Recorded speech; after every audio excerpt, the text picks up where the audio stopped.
Favos de mel manam dos teus lábios, ó minha esposa. Mel e leite estão debaixo da tua língua, e o cheiro dos teus vestidos é como o cheiro do Líbano. Jardim fechado és tu, irmã minha, esposa minha, manancial fechado, fonte selada. Os teus renovos são um pomar de romãs, com frutos excelentes, o cipreste e o nardo e o açafrão, o cálamo e a canela, com toda a sorte de árvores de incenso, a mirra e o aloés, com todas as principais especiarias. És a fonte dos jardins, poço das águas vivas que correm do Líbano. Levanta-te, vento norte, e vem tu, vento sul. Assopra no meu jardim, para que se derramem os seus aromas. Ah, se tivesse o meu amado se viesse o meu amado para o seu jardim e comesse os seus frutos excelentes. Amém, meus irmãos? Pode se assentar, meus queridos. Meus irmãos, o texto lido nesta manhã, a palavra que o Senhor me deu, me colocou no coração para externar nesse trabalho da manhã, eu quero falar sobre as marcas de uma igreja extraordinária, uma igreja excelente, as marcas de uma igreja diferenciada. Me permita, antes de começar a fazer as colocações desta igreja diferenciada, desta igreja excelente, trazer uma palavra introdutória ao texto lido para que os irmãos entendam com melhor precisão a posição desse texto. O livro de Cantares de Salomão, ele é um livro que possui 3 tipos de linguagem, irmãos. Ele possui uma linguagem típica, que é o relacionamento de Deus com Israel, Deus como marido, Israel como esposa. O livro de Cantares de Salomão, ele tem uma linguagem tipológica, simbólica, ou seja, Salomão se utiliza de falas poéticas e líricas para fazer comparações, e o livro de Cantares de Salomão, ele possui uma linguagem profética. Ele nos leva ao entendimento do relacionamento de Jesus como noivo e a igreja como noiva. O que nós temos no conteúdo de Cantares, irmãos? Salomão escreveu esse livro ainda um pouco jovem, no início do seu período de rei. Salomão escreveu outros 2 livros, que é o livro de Provérbios, que ele escreveu na sua meia-idade, e Salomão escreveu, irmãos, o livro de Eclesiastes, na sua velhice. O que Salomão nos dá de conselho aqui é uma carta amorosa para uma jovem. No livro de Provérbios, Salomão nos estende conselhos práticos para a vida.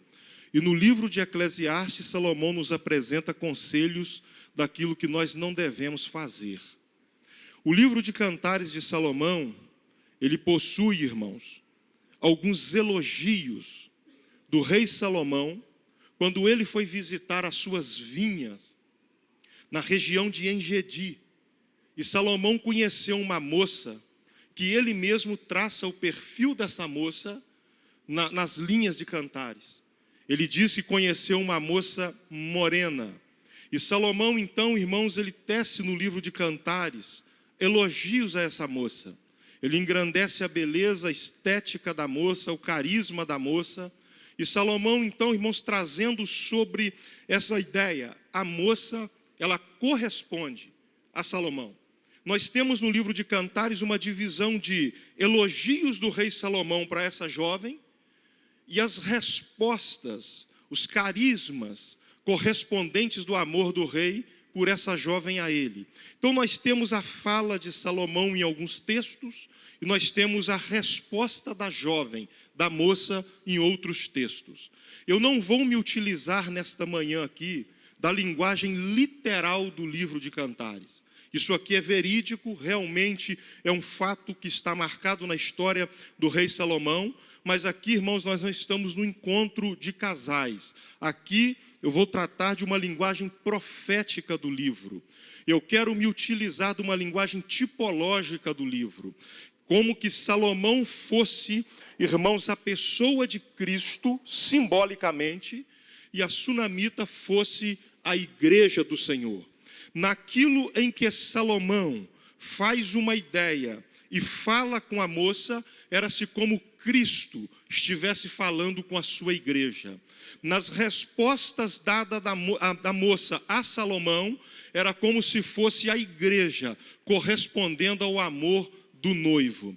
Visto que o Antigo Testamento está balizado, irmãos, no relacionamento do pai com Israel, como marido e esposa. O livro do profeta Oséias, um dos profetas menores, nos apresenta muito bem isso, quando o profeta é mandado por Deus a casar com uma mulher que tinha uma vida de prostituição, para representar a traição de Israel, quando Israel adorava Baal, representar a traição de Israel concernente ao culto e à fidelidade a Deus. Então, ali naquele livro, Deus se sentiu um marido traído pela sua esposa. Era uma linguagem tipológica, simbólica.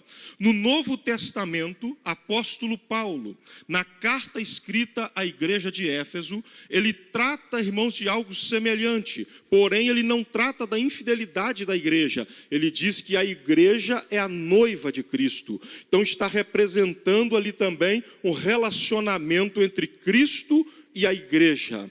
No capítulo de número 4, irmãos, do livro de Cantares, Salomão é quem está falando. No versículo 11, a palavra aqui é do rei Salomão. Salomão, ele olha para a sunamita, uma moça morena, e no capítulo 1 e 2 ele diz que ela era morena como as tendas de Quedar, ou seja, uma moça com a pele bem morena mesmo. E Salomão diz para ela assim: olha, quando eu olho para você, sunamita, eu vejo que você é muito bonita. Os seus cabelos cacheados são lindos. Os seus lábios, sunamita, eles são como favos de mel. E você parece ter leite debaixo da sua língua. Salomão, ele começa fazendo esse tipo de elogio para aquela moça. Ele começa falando nessas palavras. Salomão tinha muita sabedoria, irmãos. Ele sabia conquistar uma mulher. E Salomão então traz essas palavras. Pastor, mas quando nós vamos para esta palavra, dentro da linguagem literal, percebe-se que Salomão está fazendo um elogio do seu tempo àquela moça. Ok, tudo certo. Mas aonde é, pastor, que a igreja de Cristo, ela se encaixa nesse verso de número 11? Aonde é que está encaixado a posição da noiva do Cordeiro? Era-se como Cristo. Ele olhasse para nós, a igreja, nesta manhã, e ele dissesse para nós assim: olha, vocês são a minha noiva, é a minha igreja. Vocês têm os lábios como favos de mel,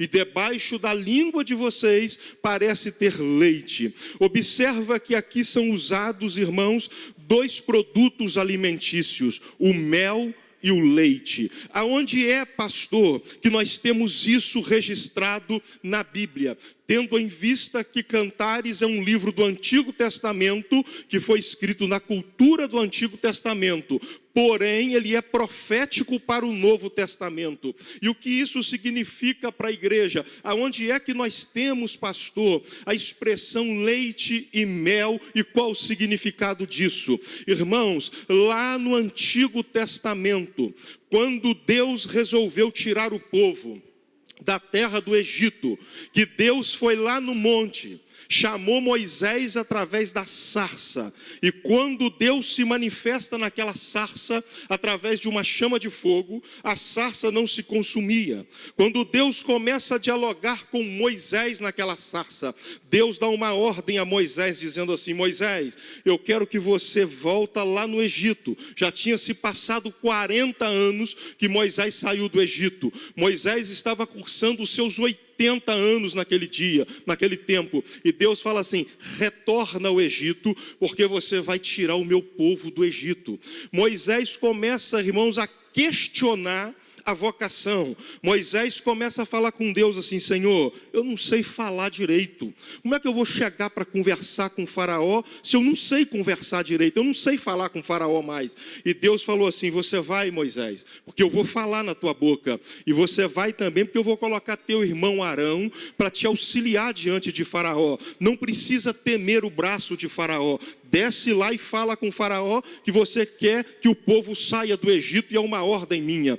Dentro desses questionamentos de Moisés com Deus, Moisés faz uma pergunta para Deus ali e uma pergunta para Deus lá no Egito. Qual foi a pergunta que Moisés fez? A primeira, lá na sarça, perto da sarça, Moisés fala assim: quando eu chegar lá, Senhor, eu vou primeiro no povo hebreu ou vou primeiro em faraó? Deus falou: primeiro você vai nos anciãos do povo hebreu. Você vai passar para os anciãos que eu mandei você tirar eles de lá. Depois você se dirige a faraó e pede a faraó a liberação do povo. Aí Moisés falou: mas tudo bem, Senhor, quando eu chegar perto do povo, o que eu vou falar para aquele povo? O Senhor é quem? Qual o nome que eu dou para o Senhor? Eu chego lá e falo que quem é que está me enviando? Aí Deus falou assim: Moisés, vou traduzir mais ou menos para os irmãos entender. O negócio, Moisés, é que eu não tenho um nome. Moisés falou assim: se o Senhor não tem um nome, eu estou parafraseando para vocês entenderem. Se o Senhor não tem um nome, o que eu falo? Faz o seguinte: como eu não tenho um nome, Moisés, chega lá e fala para o povo o seguinte: o eu sou está te enviando a eles, para visitá-los. Aí Moisés falou: então eu pronuncio isso, eu sou, está enviando. Eu vou traduzir para a igreja o que Deus estava dizendo para Moisés.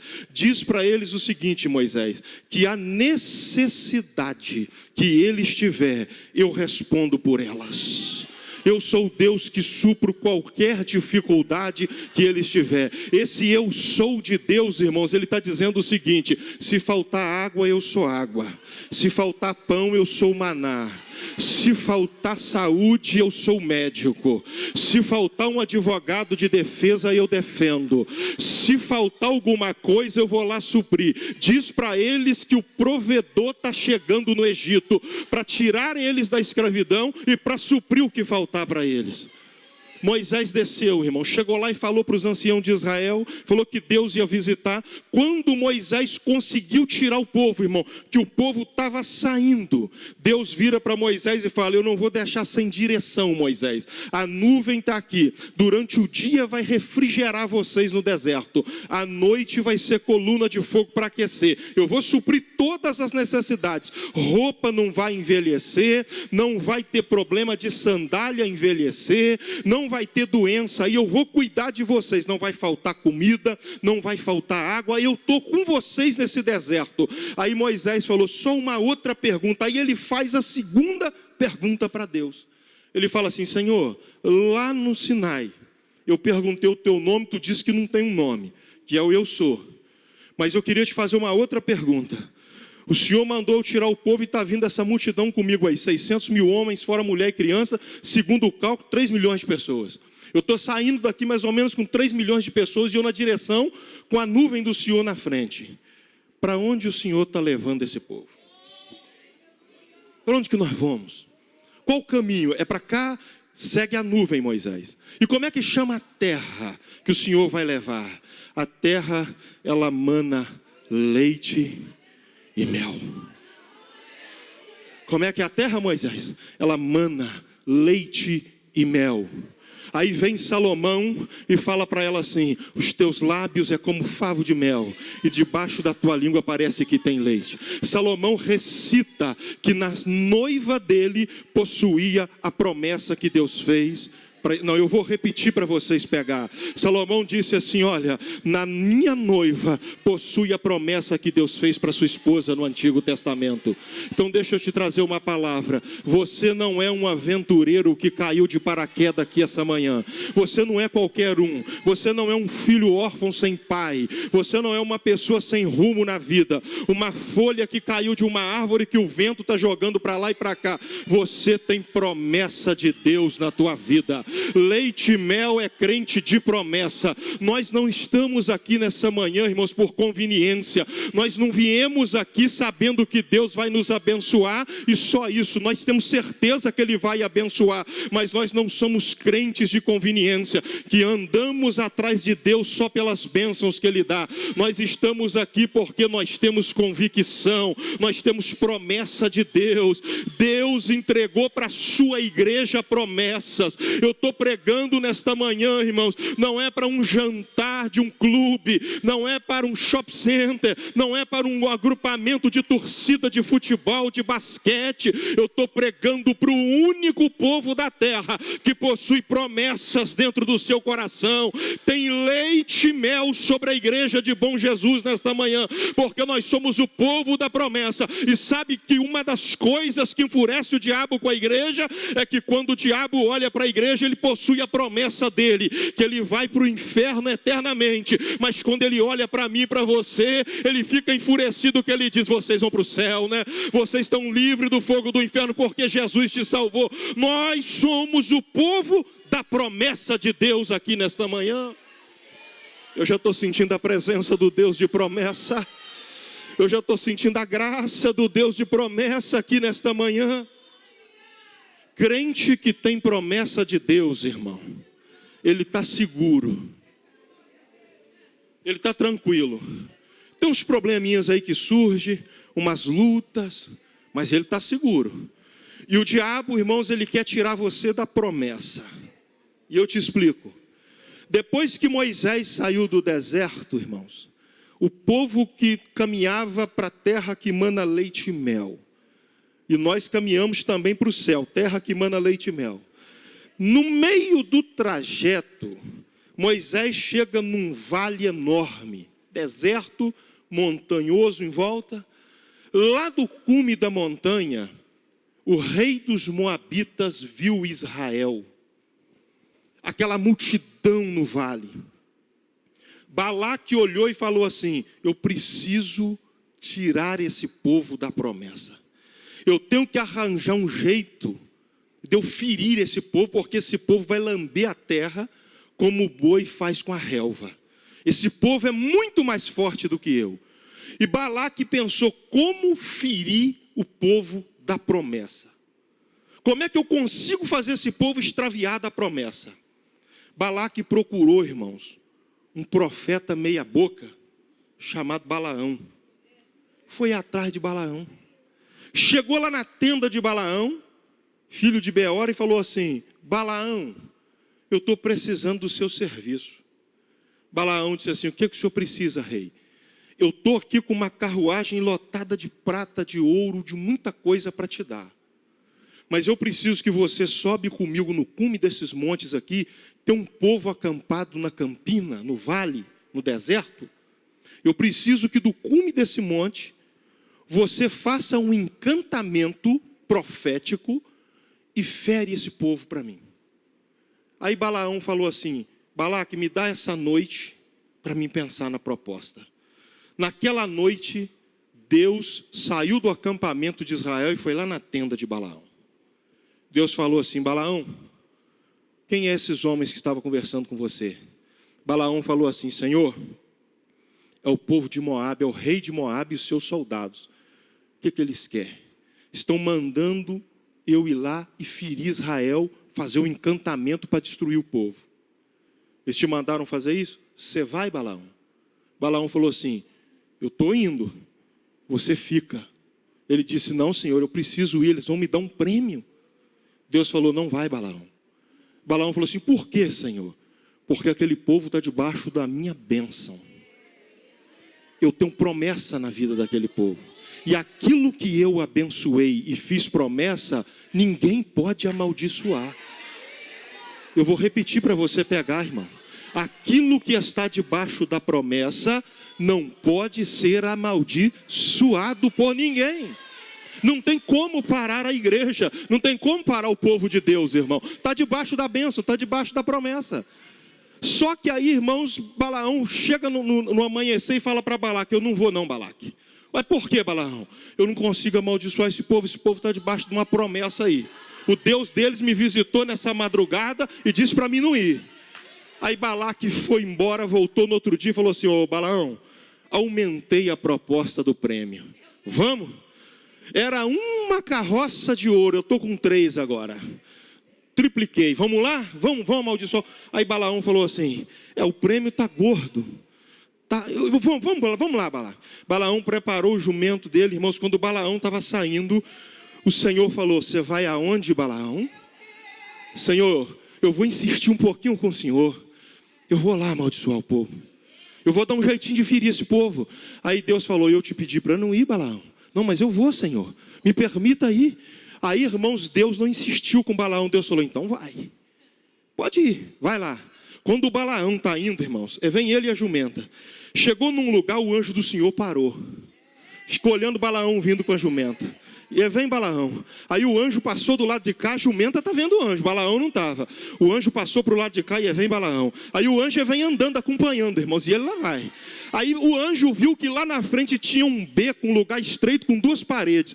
O anjo contornou e parou na saída das 2 paredes. Lá um lugar que só passava a jumenta e Balaão.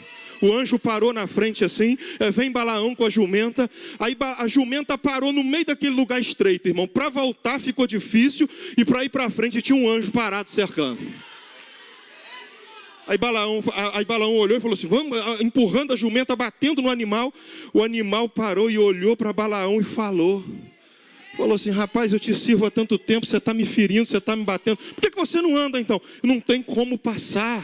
Por que não passa? Tem um homem de pé ali com uma espada desembainhada. Se passar, ele vai ferir a gente. Não dá para passar. Fica por aqui mesmo. E ela chegou, empurrou Balaão. A perna de Balaão saiu arrastando na parede. Balaão volta para trás, irmão.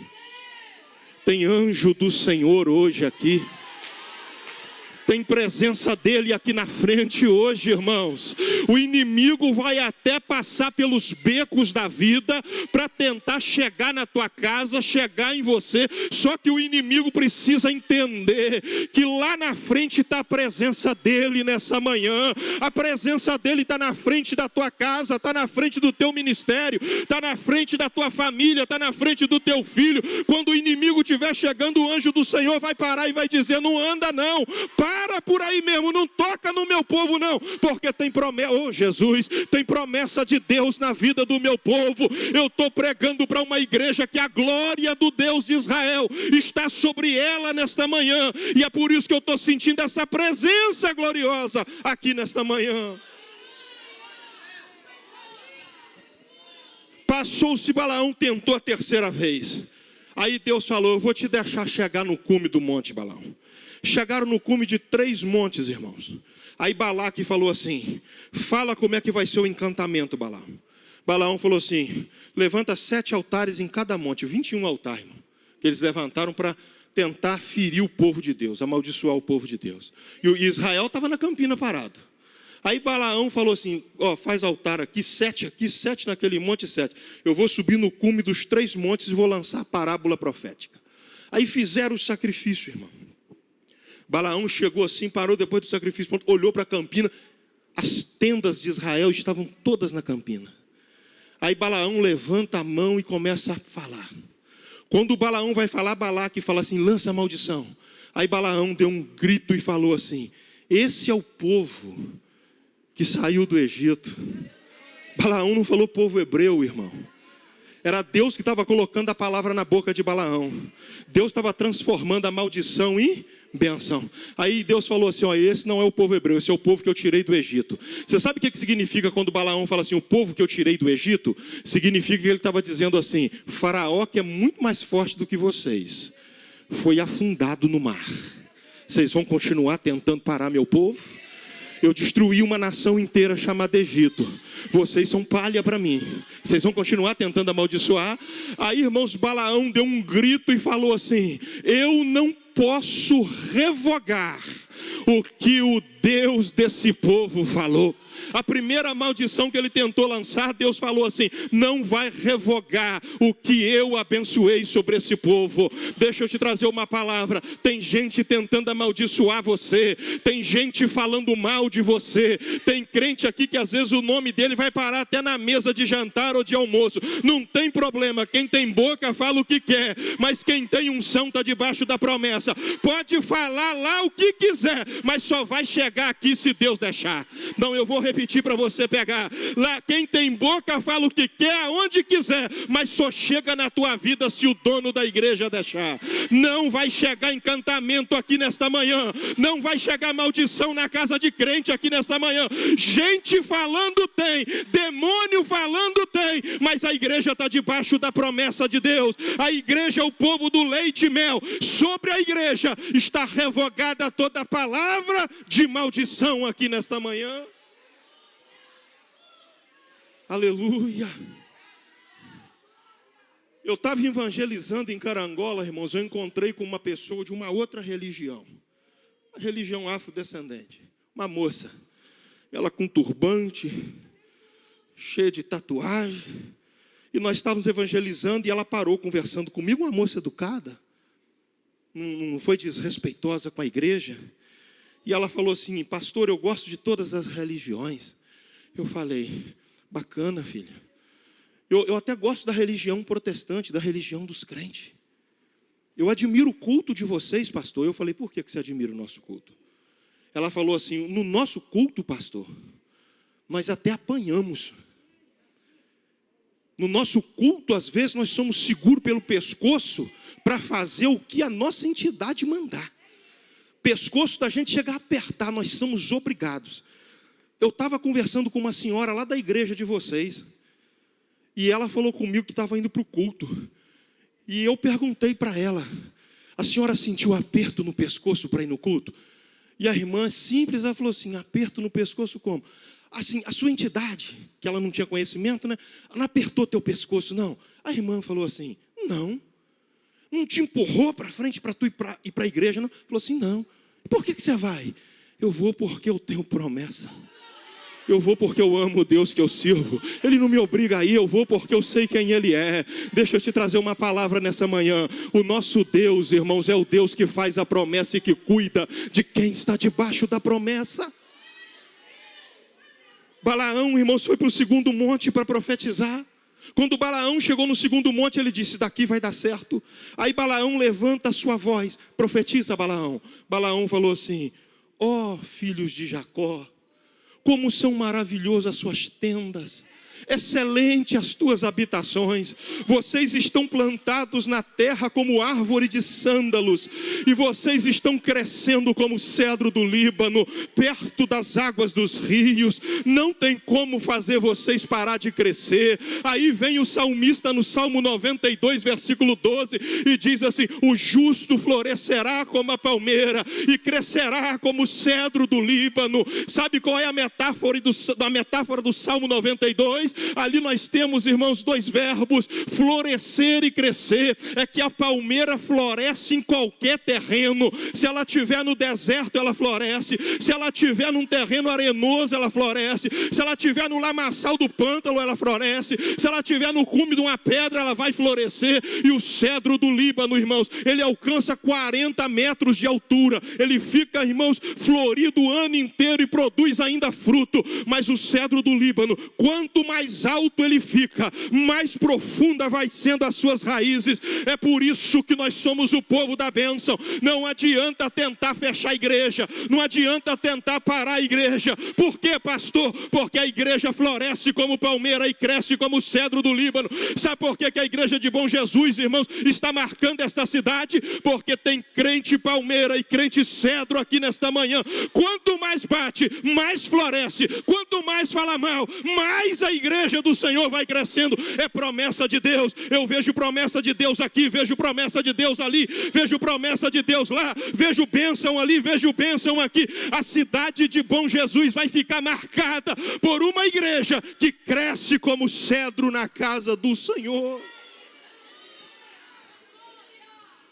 Tem mel e tem leite debaixo da sua boca. Eu fico observando essa palavra do salmista, irmãos. Ela é uma palavra muito poderosa. Porque o cedro, ele disse assim, ó, florescerá como palmeira e crescerá como cedro. O cedro, ele serve para construção, ou seja, nós somos o cedro do Líbano. E primeiro, a utilidade dele, ele serve para construção. A igreja constrói sonhos. O cedro serve, a sua madeira serve para embarcações. A igreja do Senhor é que atravessa os mares bravios da vida. É aqui. Se você está enfrentando as ondas bravias do mar e não sabe para onde ir, a embarcação está aqui, a igreja. O cedro, ele é uma árvore que serve para curar lepra. Não, pastor, aonde o senhor tirou isso? Está na Bíblia, irmão. Levíticos capítulo 14. Lá em Levíticos 14 está escrito assim, a lei da purificação do leproso. Deus chamou Moisés e falou, Moisés, quando alguém tiver leproso no meio do povo, você vai fazer o trabalho da purificação do leproso. Como é que é, Senhor, o trabalho? Você vai pegar 2 aves. Uma você vai degolar e a outra você deixa viva. Está lá em Levíticos 14. Você degola uma ave. Você pega um vaso de barro, você joga o sangue da ave degolada dentro do vaso de barro.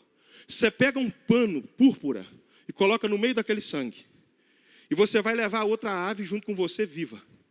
Você vai pegar uma madeira de cedro, você vai raspar, lixar, fazer a madeira virar um pó. Você vai pegar o pó do cedro e vai jogar dentro do vaso. Você vai passar esse líquido no leproso para purificação. Depois você manda o leproso se lavar no rio, na água corrente. E ele vai voltar purificado. Aí você pega esse material e joga no rio. E você pega a ave que não foi degolada e solta para ela ir embora. É um símbolo de que a lepra está saindo. O cedro purifica leproso. Aí eu me lembro, irmãos, o profeta Eliseu com Naamã. Naamã chegou lá para Eliseu querendo cura de lepra. Eliseu não era sacerdote, Eliseu era profeta. Eliseu não podia fazer o trabalho de purificação, porque é só o sacerdote que pode. O profeta não podia fazer. Aí Eliseu olhou para Naamã, Eliseu olhou e falou assim, olha, nem saiu para atender. Manda ele pular no Jordão, mergulhar 7 vezes. O final da purificação do leproso era ir no rio, jogar o material e mandar o leproso se lavar no rio. Levíticos 14. Eliseu não era sacerdote, mas conhecia o trabalho de sacerdote. Aí, irmãos, pastor, mas Eliseu parece que entende muito de negócio de numerologia, né? 7. Porque é o número de Deus, né? Não, irmãos. Eliseu não estava relacionando nada com numerologia. É porque a lepra, ela tem 7 estágios. Quando ela começa, até ela levar ao óbito, ela se transforma em 7 estágios. Ela mancha, ela começa com uma mancha. Ela mancha, ela fere. É assim. Depois que ela fere, ela incha, ela paralisa os órgãos do corpo. Ela começa a arrancar pedaços do corpo, ela enfraquece, irmãos, os órgãos vitais, e no 7º estágio ela joga a pessoa no óbito. Isso aqui é o processo da lepra no Antigo Testamento. Eliseu conhecia o processo da purificação, mas não podia fazer porque ele era profeta. Mas Eliseu falou assim, faz o seguinte, diz para Naamã mergulhar 7 vezes. O que significa 7 vezes? Ele já vai entrar no processo final. Ele já vai chegar no processo de cura.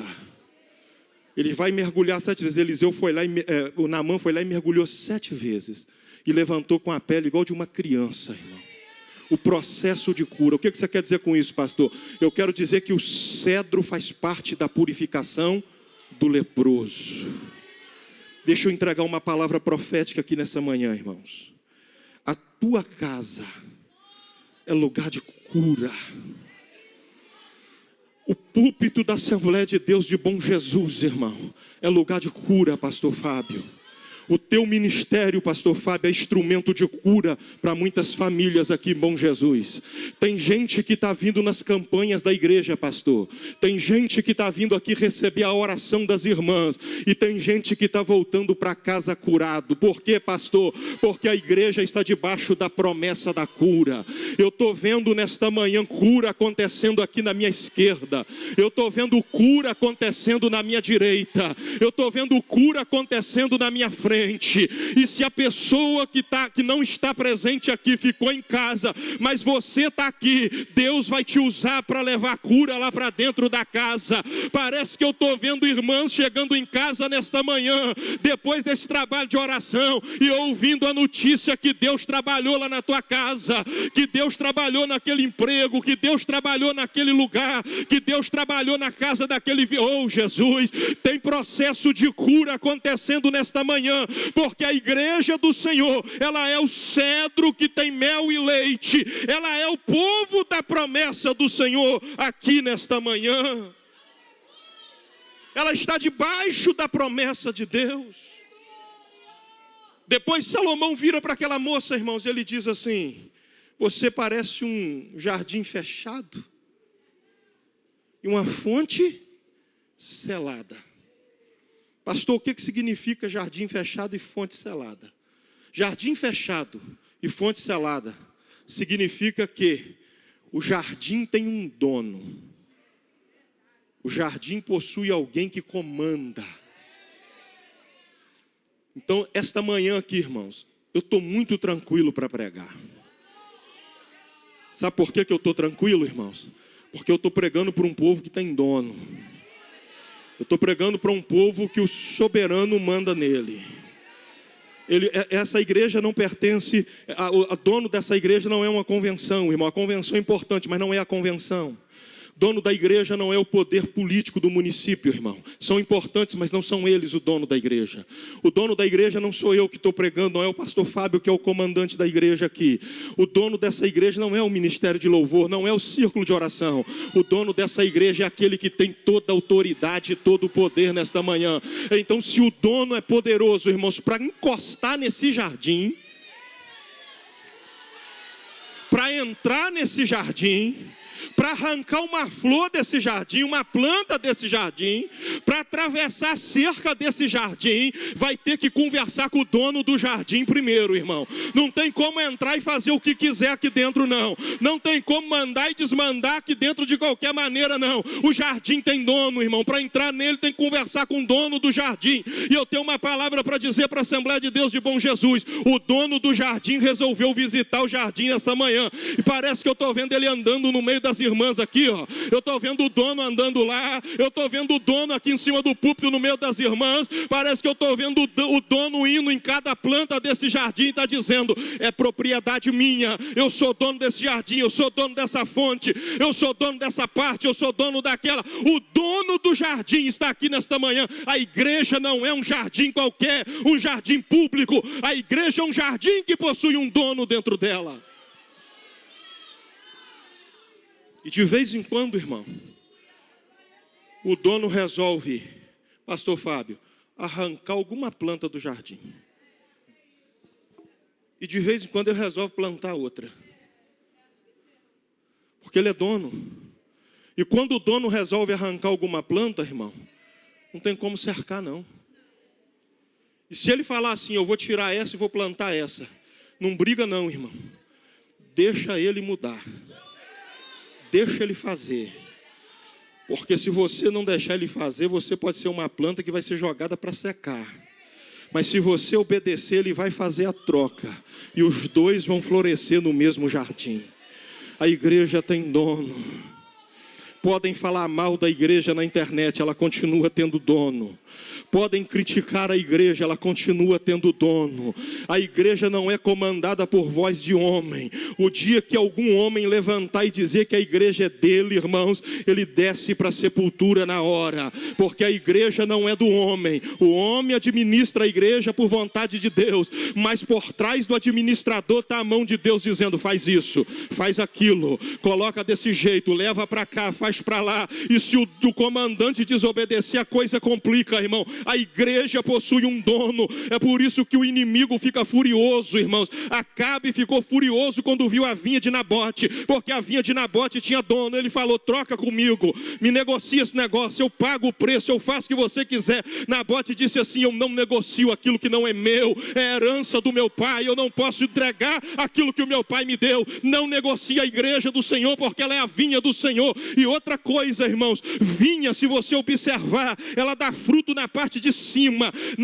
Acabe queria pegar a vinha de Nabote para tirar, irmãos, os pés de uva, que dava fruto em cima, e para fazer uma horta que dá fruto embaixo. Deixa eu te falar uma coisa: a igreja, irmãos, ela não é horta, a igreja é vinha do Senhor. Os frutos da igreja não são frutos, irmãos, para marcar as coisas materiais da terra, é importante, mas os nossos frutos são vistos no céu. Nesta manhã, quem está vendo os nossos frutos é Deus. Você não é horta, você não é pé de alface, você é vinha do Senhor aqui nesta manhã.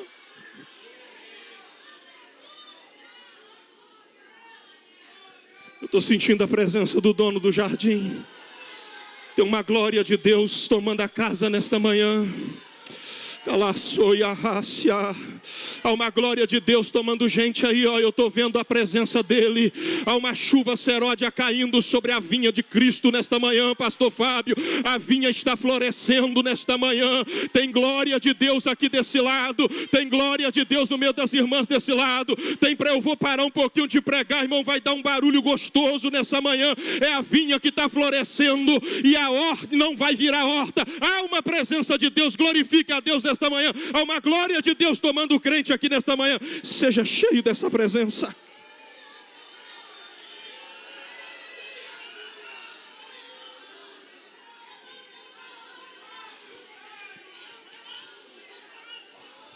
Remaia soia calas.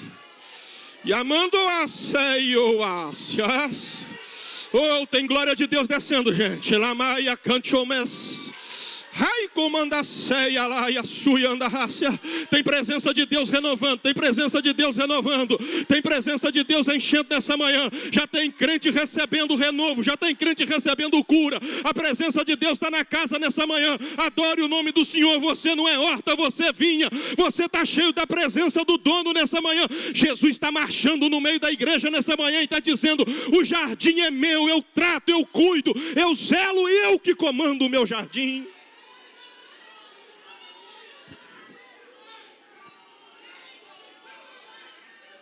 Amaia cantou ceia raça. Calamandaia suia anderrécia. Eia cantou manda raça. Aiuia que eu manda cia haha. Aiu manda cantou ceia calarrácias. E chei comanda e a sua anderrécia. A glória de Deus está tomando a casa.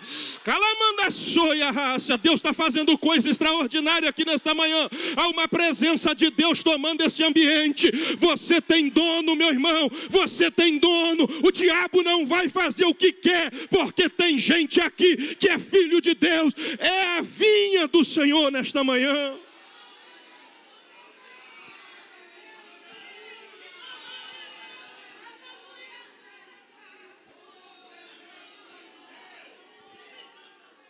Você é uma fonte selada.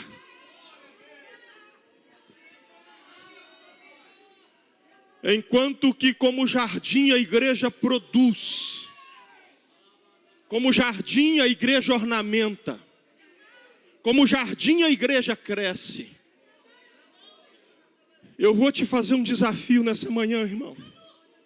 Pastor Fábio, só imagina, pastor Fábio, a cidade de Bom Jesus sem a igreja. Imagina essa cidade sem esta igreja.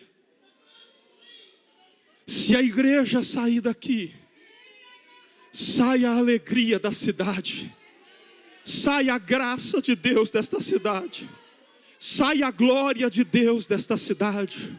Esta cidade ficará, irmãos, mais triste, ficará obscura, porque o ornamento da cidade de Bom Jesus do Itabapoana é porque tem um povo aqui, tem um jardim de Deus, tem pessoas cheias da presença de Deus. Quando alguém está em desespero na cidade, falando que vai se matar, quando alguém está possesso na cidade, não é, irmãos, a Câmara de Vereadores, não é, irmãos, os escritórios de medicina, de advocacia da cidade, é aqui no púlpito da Assembleia de Deus que chega, e as irmãs que são ornamento do Senhor estende a mão, e o demônio sai, e a pessoa se levanta e começa a adorar o Senhor, porque a igreja tem dono e é o jardim de Deus aqui nesta cidade. É uma fonte selada. Fonte selada, irmãos, é diferente de poço, é diferente de cisterna. Salomão não falou que ela era uma cisterna ou um poço. Cisterna e poço tem água suja, água misturada. Salomão falou fonte e ainda falou selada. Sabe o que é fonte selada? Fonte é que produz água limpa, água viva. Água limpa e água viva. E de vez em quando nós somos a corça do Salmo 42.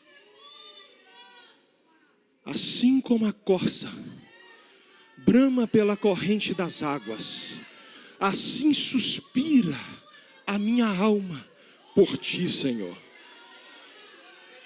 Sabe por que você está aqui nessa manhã? Porque tem uma fonte selada aqui nesta manhã, e você suspira pela água dessa fonte. E como é que a corça faz, pastor? Eu te explico. A corça tem 3 estômagos, irmão. Ela tem 3 estômagos.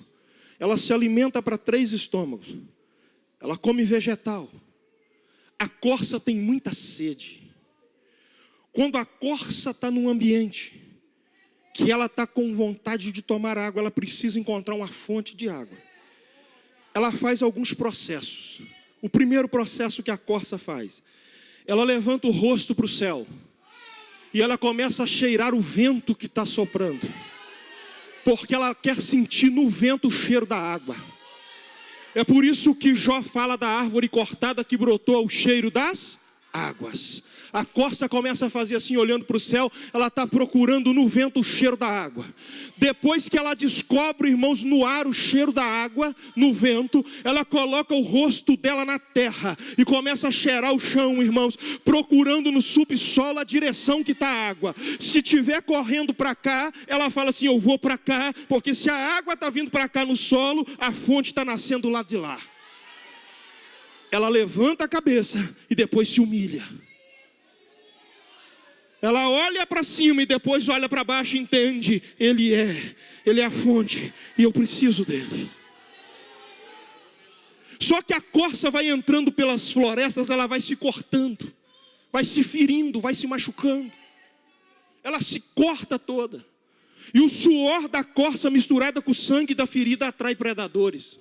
O predador vai atrás da corça pelo cheiro da ferida. Quando ele está indo atrás da corça pelo cheiro da ferida, ele é rápido, ele começa a alcançar a corça tem que correr muito.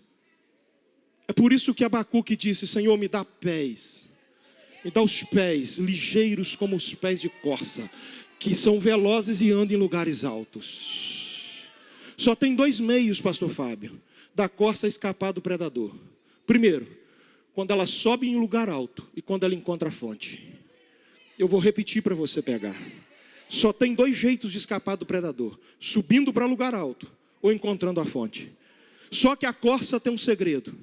Ela está toda cortada das árvores e o sangue dela está levando o cheiro para o predador. Então o predador sabe onde ela está porque está ferida.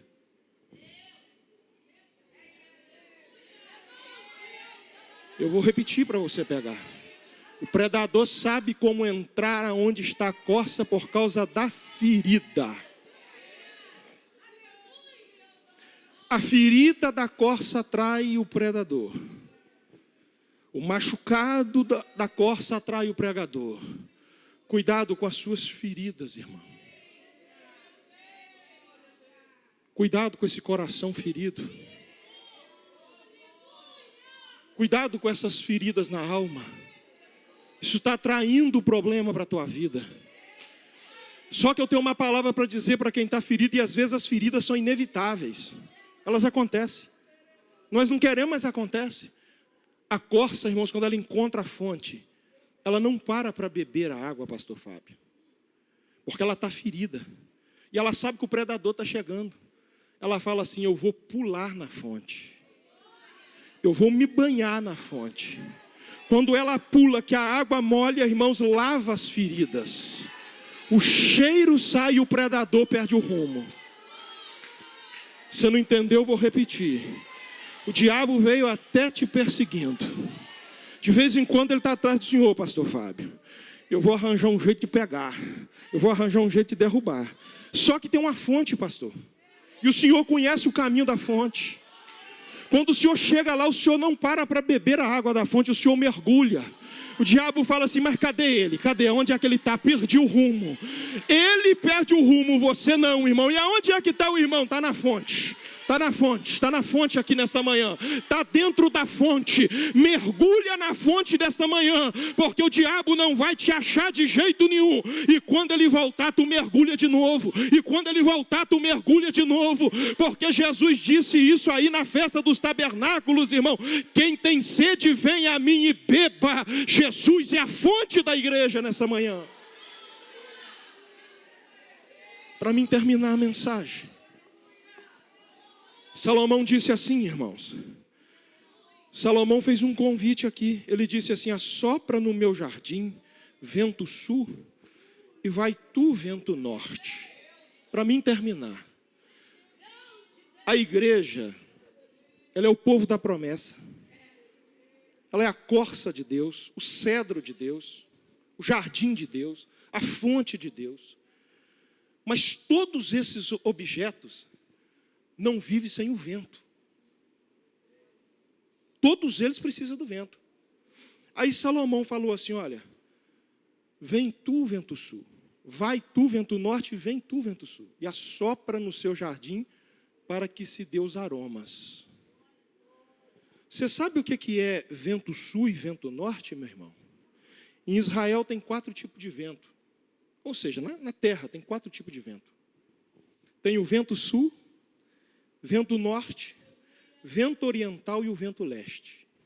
Todos esses ventos assopram. O vento leste, ele traz tempestade. O vento oriental traz devastação. O vento norte traz frio. E o vento sul traz calmaria. Salomão falou assim: vai tu, vento norte, ou seja, vento do frio, vai embora. Mas vem tu, vento da calmaria. Na igreja, pastor Fábio, o senhor é um pastor muito experiente, e o senhor convive com isso constantemente. Esses 4 ventos assopram na igreja de vez em quando. De vez em quando assopra uma tempestade, irmão. Uma tempestade na igreja. E tem tempestade que o pastor às vezes não sabe nem como lidar com ela. De vez em quando vem um vento de devastação. De vez em quando vem um vento norte, irmãos. Cai aquele desânimo em um e outro, uma frieza. E o pastor de vez em quando está orando: Senhor, traz o vento sul. Acalma isso. Lá em 1 Coríntios capítulo 4, Paulo fala assim: nós somos como ministros de Cristo. Dispenseiros e ministros. Ministro ali, irmãos, é hiperetas no grego. Significa remador do porão de baixo. É quando os homens se assentavam no último porão do navio com o remo na mão, um povo da direita e o outro da esquerda, e a embarcação ia para o mar adentro. Na direção do barco, um comandante, na escada que dava acesso para os remadores, um homem de pé, e lá da voz de comando, o comandante gritava para o rapaz da escada: pede os remadores para remar mais rápido. Aí o rapaz da escada: remadores, pressa, porque algum vento estava soprando. Tem vento que precisa da igreja com pressa. Só que passa aquele vento, ele grita de novo: pede para ir devagar agora, senão o barco tomba. Aí os remadores, pastor Fábio, lá no último porão, diminuía. De vez em quando assopra um vento que eles falam assim: pode pedir os remadores para descansar os braços, que agora o próprio vento vai assoprar o barco devagar. De vez em quando, pastor Fábio, vai surgir aqui um vento norte. Se preocupa não, filho. De vez em quando vai aparecer soprando por aqui uns ventos lestes. Se preocupa não, pastor Fábio. Porque Deus manda eu dizer para o senhor o seguinte: esta igreja está debaixo do vento sul. Vai passar todos os ventos de devastação, de luta, mas o vento sul vai prosseguir. E Deus vai descansar os braços dos obreiros e das obreiras aqui. Fica de pé para me orar pela igreja. Aleluia.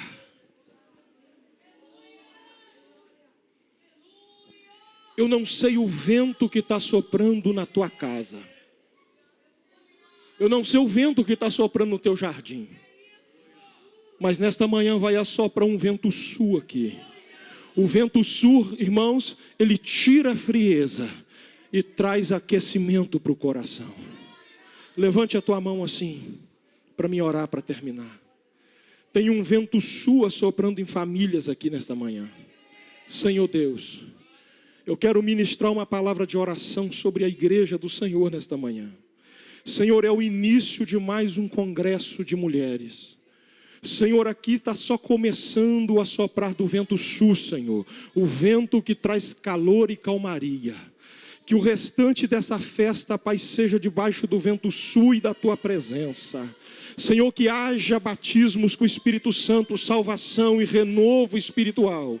E que essa casa venha desfrutar mais uma vez, Senhor, das promessas do céu sobre ela. Esta igreja está debaixo das Tuas promessas, ó Pai. O pastor desta igreja está debaixo das Tuas promessas. E eu sei que a Tua palavra não falha, Senhor. Porque o Senhor vela pela Tua palavra para fazer cumprir. Então eu profetizo no nome de Jesus, que cada pessoa nesta manhã seja contemplado pela Tua presença, Pai, em nome de Jesus. A graça do Senhor Jesus Cristo, o amor de Deus, a comunhão do Espírito Santo, seja com todos vós, desde agora e para sempre. E todos digam